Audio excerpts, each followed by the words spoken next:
नमस्कार, मी संकेत आणि आपण पाहत आहात मुंबई आउटलुक। आज सर्वच विरोधी पक्षांचा, मनसे असेल, महाविकास आघाडी असेल, डावे पक्ष असतील, या सगळ्यांचाच एक सत्याचा मोर्चा म्हणून हा एक मोर्चा आयोजित केलेला आहे। मुंबईच्या आझाद मैदानाच्या बाजूला जे फॅशन स्ट्रीट आहे तिथून ते बीएमसी कार्यालयापर्यंत हा मोर्चा असणार आहे। हजारोंच्या संख्येने लोक येत आहेत। खरं तर 1 वाजताची वेळ दिली होती, परंतु अद्यापही लोक येत आहेत। मोठ्या प्रमाणामध्ये कार्यकर्ते या मोर्चामध्ये सहभागी होत आहेत। तीनही पक्षाचे खरं तर पदाधिकारी आज आपल्या सोबत आहेत। मनसेचे आहेत, शिवसेनेचे आहेत, त्यांच्याशी आपण बोलणार आहोत। राष्ट्रवादी काँग्रेसचे पण कार्यकर्ते आपल्या सोबत आहेत। काय नाव आपलं? अनंत गांधी, उपविभाग प्रमुख, कुर्ला विधानसभा। काय मोर्चा कशासाठी आलाय? आज ज्या मोर्चाचं आयोजन केलंय हे महाविकास आघाडीने केलेलं आहे। सगळे पक्ष त्यामध्ये समाविष्ट झालेले आहेत आणि आमचा मोर्चा आहे तो इलेक्शन कमिशनच्या विरोधात मोर्चा आहे। कारण मतदार याद्यांमध्ये जसं लोकसभेला आणि विधानसभेला मतचोरी झाली, ती मतचोरी कॉर्पोरेशनला होऊ नये म्हणून आम्ही सगळ्यांनी याद्यांचं जे वाचन केलं, याद्यांच्या तपासल्या याद्या, त्यामध्ये एवढे बोगस मतदार आढळले। आमचेच नाहीत, म्हणजे किरीट सोमय्या जे भाजपचे प्रवक्ते आहेत, भाजपचे नेते आहेत, त्यांनी काल एक व्हिडिओ टाकलेला की एका घरामध्ये 500 नावं, ते घर बंद पण 500 नावं त्या घरावरती आहेत। हा मतदार याद्यांचा घोळ नाही का? हा मतदार याद्यांचाच घोळ आहे ना। मग इलेक्शन कमिशन मतदार याद्यांचा घोळ दुरुस्त करण्याऐवजी भाजपवाले का त्याला उत्तर देतात? आमच्या प्रश्नांना भाजपवाले का उत्तर देतात? म्हणजे इलेक्शन कमिशन ही भाजपची बी टीम आहे का? का चाललंय त्यांचं असं? आम्ही भाजपवर टीका करत नाही। जर मतचोरी करत असतील भाजप तर त्यांना ते लागेल। आम्ही इलेक्शन कमिशनला बोलतोय आणि त्यांचे ते प्रवक्ते बनपाव, मगाशी म्हटलं मी जसं ते पूर्वी 1 रुपयाला मिळायचा बनपाव, तसे ते बन आहेत। ते दररोज सकाळी 9 वाजता कोकलत असतात काहीतरी, संजय राऊतांवर टीका कर, शरद पवारांवर टीका कर, राजसाहेबांवर टीका कर। याची अवकात काय? तो काल प्रवक्ता होता एका चॅनलचा, आज भाजपवाल्यांनी त्याला विकत घेतला आणि तो विकत घेऊन आज तो प्रवक्ता झाला भाजपचा। त्याला फक्त एवढ्यासाठी दिलंय की कुठल्याही चांगल्या गोष्टीवर टीका करायची। भाजपचं काय सांगायचं ना चांगले, मग तुम्ही कबूल कर। तुमचाच एक नेता सांगतो की एका घरामध्ये 500 मतं बोगस आहेत, मग तुम्ही कबूल का करत नाही? हा मतदार याद्यांचा घोळ तुम्ही दुरुस्त करा, दुबार नावं काढून टाका। स्थलांतरित आहेत, आम्ही निदर्शनास तुम्हाला आणून देतोय, स्थलांतरित नावं काढून टाका, याद्या स्वच्छ करा, पूर्ण फिल्टर पूर्ण करून तुम्ही या इलेक्शन घ्या, आमची तयारी आहे। आणि जर तुम्हाला वाटत नसेल ईव्हीएम, तुम्ही व्हीव्हीपॅट पण काढून टाकलं। व्हीव्हीपॅट हा चिठ्ठी येते, मोठा पुरावा होता, तो पुरावाही तुम्ही काढून टाकलात। म्हणजे तुम्हाला सगळ्या बाजूनी बोगस वोटिंग करायचं आहे। कुठल्याही परिस्थितीत भाजप सांगतं 150 पार, म्हणजे तुम्ही 150 पार म्हणजे महापालिका ताब्यात घ्यायला, मग तुमच्या अजित पवार आणि एकनाथ शिंदे एजन्सी कुठे जाणार? तुम्ही 150 घेतला, मग त्यांना भिकेचा कटोरा घेऊन जावं लागेल। बरोबर आहे की नाही? निवडणुका ईव्हीएम वर व्हाव्यात की बॅलेट पेपरवर व्हाव्यात? 101% बॅलेट पेपरवर व्हाव्यात। एकदा भाजपला त्यांची लायकी कळेल।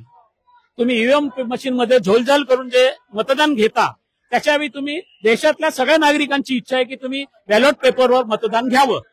महाराष्ट्रातल्या नाही, मुंबईतल्या नाही, संबंध देशातल्या। कारण देशामध्ये भाजपची ही शिरजोरी चालली आहे इलेक्शन कमिशन विरोधात, तर ती तुम्ही एकदा तरी प्रूव्ह करा। जे विरोधी पक्षाचं ऐका, आज एवढे सगळ्या महाराष्ट्रातले सगळे विरोधी पक्ष एकत्र आलेत आणि एवढा मोठा मोर्चा काढलाय। ते काय लोक वेडे आहेत का प्रत्येक पक्षाचे की एवढ्या लाखोच्या संख्येने उपस्थित राहिलेत? काहीतरी तुमच्या चुका आहेत, काहीतरी तुमच्याकडे तक्रार आहे, म्हणून एवढ्या मोठ्या संख्येने लोक जमा झालेत ना। त्याचं कारण तेच आहे। राष्ट्रवादीचे पदाधिकारी देखील आपल्या सोबत आहेत, त्यांच्याशी बोलणार आहोत। काय नाव आपलं? मी श्रीपाद मदन खानोलकर, महाराष्ट्र प्रदेश सरचिटणीस, राष्ट्रवादी काँग्रेस पक्ष। काय मोर्चा आहे, कशासाठी आलाय? हा मोर्चा ऍक्च्युली राहुल गांधींनी जो हा मुद्दा पहिला पुढे आणला की जे मतचोरी झाली, केंद्रात सरकार बदलली, त्याच्यानंतर सर्वात मोठा या लोकांनी घाट घातला तो विधानसभेच्या निवडणुकीमध्ये घातला। आणि आता आम्ही कुर्ला तालुक्याचे जेव्हा वोट दिले, दुबार मतदान, बोगस मतदान, तेव्हा एका कुर्ला तालुक्यामध्ये 1500ची यादी आपण दिली ईआरओंना। ईआरओ पण बोलतात अरे आम्ही तर दुबार मतं कॅन्सल केलेली। म्हटलं दुबार मतं कॅन्सल केली, मग ही कुठून आली? आपले सगळे विरोधी पक्षाचे सगळे लोक, मी एक तुम्हाला म्हणजे विनोदाच्या हिशोबाने सांगतो की सगळे आपल्या विरोधी पक्षाची लोक मशीनच्या मागे लागली, पण ह्या लोकांनी दुसराच घाट घातला आणि बोगस मतदार वाढवले आणि आपण मशीनच्या मागे लागत बसलो आणि ह्या लोकांनी इकडनं हा खेळ केला आणि विधानसभेच्या ह्याच्यात मतचोरी करून हे असंवैधानिक पद्धतीने ही लोक आज सत्तेमध्ये बसलेली आहेत। पण प्रश्न असा आहे की लोकसभा निवडणूक झाली 2024ला, महाविकास आघाडीला राज्यामध्ये चांगलं 48 पैकी 31 जागा मिळाल्या, त्यावेळी हे बोगस मतदान नव्हतं का? विधानसभेमध्ये तुम्ही हरलात म्हणून तुम्ही हा सगळा आरोप करताय। त्यावेळी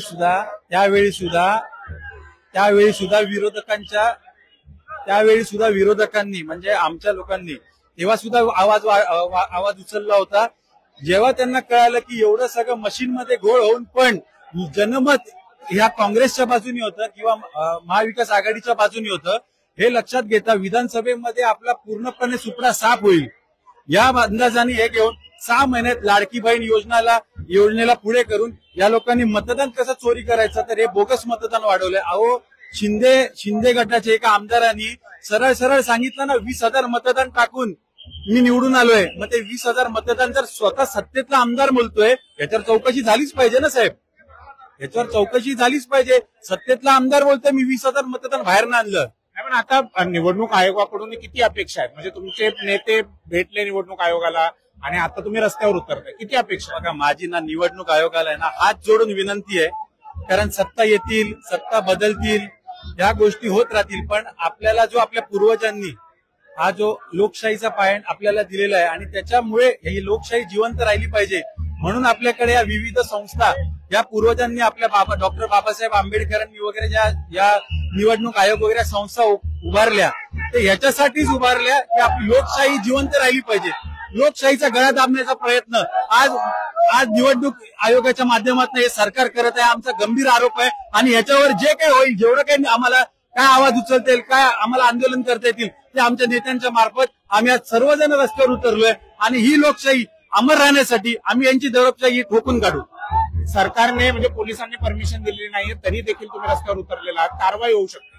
कारवाईसाठी जर घाबरत, आम्हाला काय लोकशाही जिवंत ठेवायची आहे, आम्हाला येणाऱ्या पिढीला उत्तरं द्यायची आहेत की तुम्ही लोकशाही जिवंत ठेवण्यासाठी काय केलं. आमचा हा सगळा जो माहोल आहे ना, हे आम्ही केलेलं आहे लोकशाही जिवंत ठेवण्यासाठी आणि ह्याच्या पुढेही आम्ही कटिबद्ध आहोत आणि अशीच आंदोलनं करत राहू, लोकशाही जिवंत ठेवू. धन्यवाद मुंबई आउटलुकशी बोलल्याबद्दल.